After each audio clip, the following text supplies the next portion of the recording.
Oui, c'était nécessaire. Ça s'inscrit en même temps dans une certaine continuité, puisque le ministre a souhaité, après une concertation qui a duré 2 mois,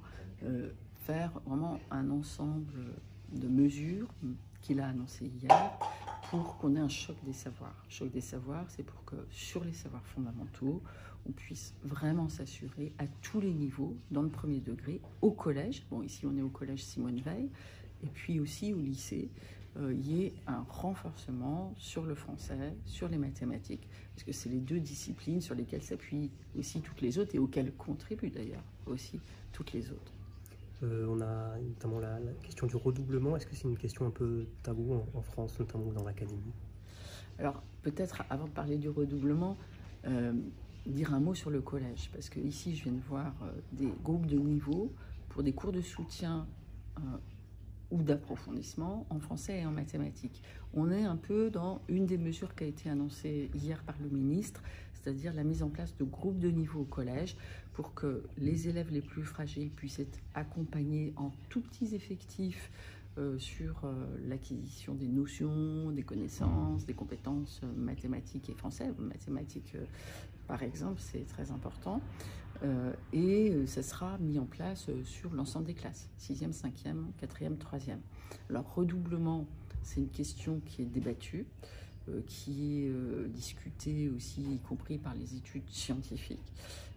Il y a des études qui montrent que quand le redoublement a lieu dans les petites classes, en particulier dans le premier degré, CP, CE1, parce que c'est là où s'acquièrent les savoirs fondamentaux, eh bien, il y a une efficacité dans la poursuite du parcours des élèves, puis dans la réussite. Le redoublement, il est utile quand il permet d'inscrire la scolarité dans la réussite. Cela se fera avec le dernier mot au professeur, mais dans le dialogue évidemment avec les parents, parce qu'on a besoin d'impliquer les parents, et c'est le cas ici au collège Simone Veil, dans la scolarité de leurs enfants, qui comprennent pourquoi on propose le redoublement. Donc il ne s'agira pas de faire du redoublement systématique, bien évidemment, au contraire de pouvoir proposer des solutions, comme des cours d'approfondissement ou de soutien, comme je viens de le voir, comme aussi des stages de réussite pendant les congés scolaires, et si nécessaire, parce que ça serait une clé pour une meilleure réussite ensuite, proposer le redoublement. Et puis, in fine, ce sont les professeurs qui pourront juger si l'élève est apte à suivre dans la classe suivante ou pas. Donc c'est pour ça que le dernier mot sera au professeur. Est-ce que vous avez déjà eu des retours d'enseignants? D'abord, ce que je peux dire, c'est qu'il y a eu une concertation,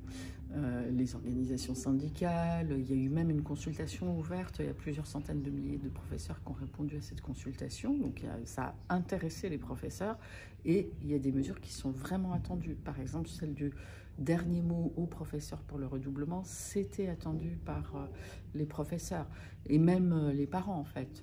finalement, comprennent pourquoi on prend cette mesure et on annonce cela. Et par rapport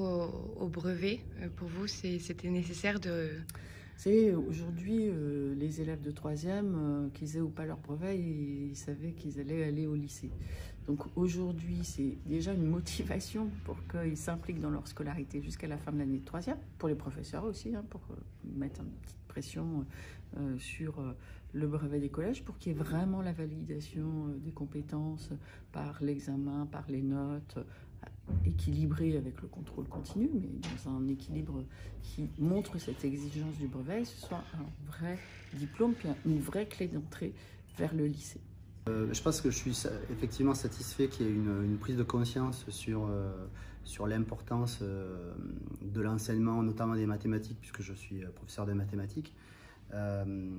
Donc ça, c'est plutôt positif, qu'il y ait un sursaut dans l'enseignement de cette matière. Je pense que la question du redoublement se pose effectivement, où on était confronté à des situations où on voyait des élèves qui accumulaient les difficultés et qui en fait passaient sans problème les années les unes après les autres sans forcément s'améliorer ou progresser. Donc effectivement, le fait qu'il puisse y avoir à un moment donné un point d'arrêt pour revenir sur des fondamentaux, ça peut être pertinent, même si apparemment de la culture que j'en avais ou ce que j'en avais entendu parler, c'était que les redoublements n'étaient pas forcément toujours très positifs pour les élèves, Donc il faut peut-être penser à la fois au redoublement, mais comment on va organiser ce redoublement pour qu'il soit le plus efficace possible. Ensuite, par rapport au groupe de niveau, je pense qu'il y a effectivement un intérêt à avoir des groupes de soutien ou d'approfondissement qui sont organisés en fonction du niveau des élèves pour effectivement soit ramener ceux qui sont le plus en difficulté, soit pousser ceux qui sont le plus en avance le plus loin possible pour qu'ils donnent chacun le meilleur d'eux-mêmes. Par contre, je pense qu'il ne faut pas que ça soit étendu à la totalité de l'emploi du temps ou de la classe, parce que c'est l'hétérogénéité aussi des niveaux et des élèves qui fait que ça peut permettre à certains d'être entraînés par les autres. Et donc, ça serait dommage que cette dynamique elle soit perdue si jamais on faisait des classes de niveau dans toutes les matières et pour toutes les heures de la semaine.